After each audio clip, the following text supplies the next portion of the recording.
Ty Hope's Top 10 Games of 2018. Number 10, Bloodstained.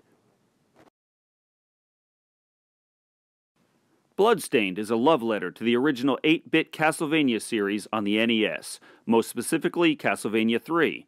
It played just like the originals with a few new game mechanics thrown in. The soundtrack was great, the boss is unique, and it had a very cool twist ending.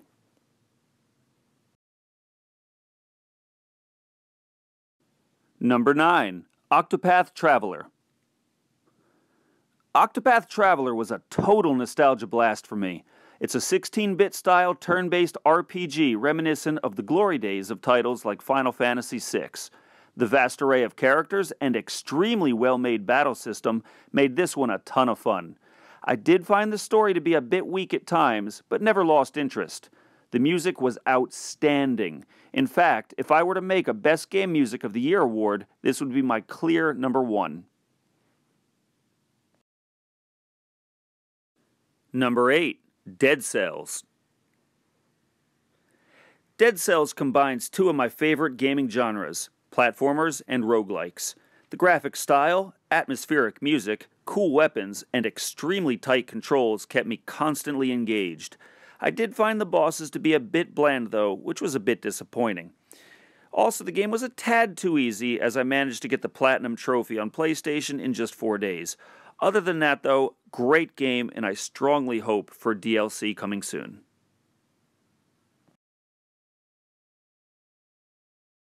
Number 7, The Messenger.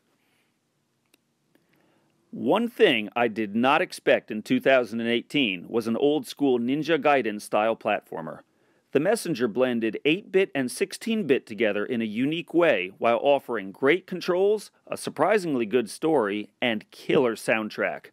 The second act of the game, no spoilers, did drag a bit at times, but overall a very solid game, and I dare anyone to play this game and not hum the theme to the shop in their head all day long. Number 6, God of War. God of War featured an incredible story, excellent gameplay, and interesting world. The father-son relationship between Kratos and Atreus was emotional and very real, gripping me right from the start.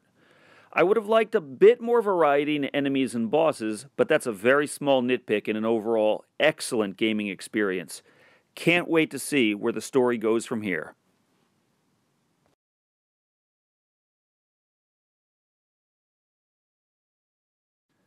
Number 5, Spider-Man.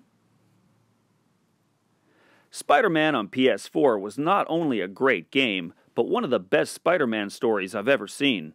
In fact, I found it better than most movie adaptations. The controls take a few hours to master, but once you do, it's a beautiful, smooth game with a perfect blend of comedy and drama added in. A must-have for any gamer or comic book fan.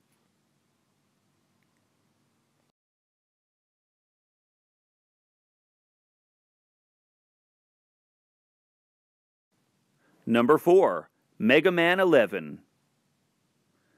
Mega Man 11 is the latest in the classic Mega Man series, but adds lots of new features and a 2.5D graphical update. There are also lots of new game mechanics. The gameplay is extremely solid, as would be expected from the series, and the new boss weapons are all great and useful.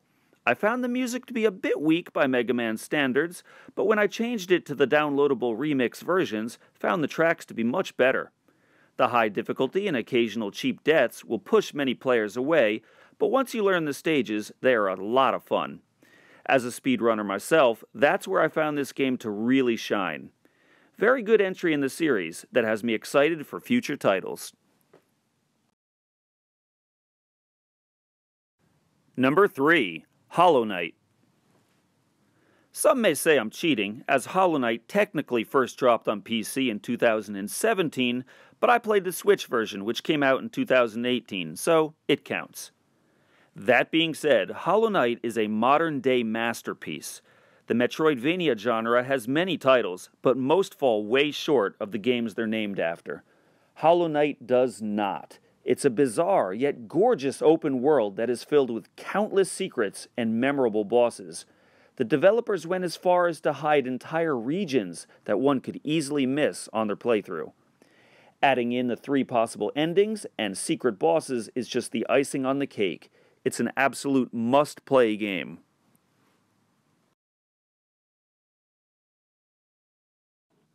Number 2. Monster Hunter World. Monster Hunter World was the first game in the series that I played, and wow, now I know what I was missing out on. The concept is so simple. You track down and hunt monsters, but it's just so damn fun. Add in the many types of weapons, armor crafting, beautiful graphics, and just a good time with friends, and you have a winning recipe. With over 500 hours in this game, I'm already looking forward to the next installment. And oh yeah, they have cooking kitties.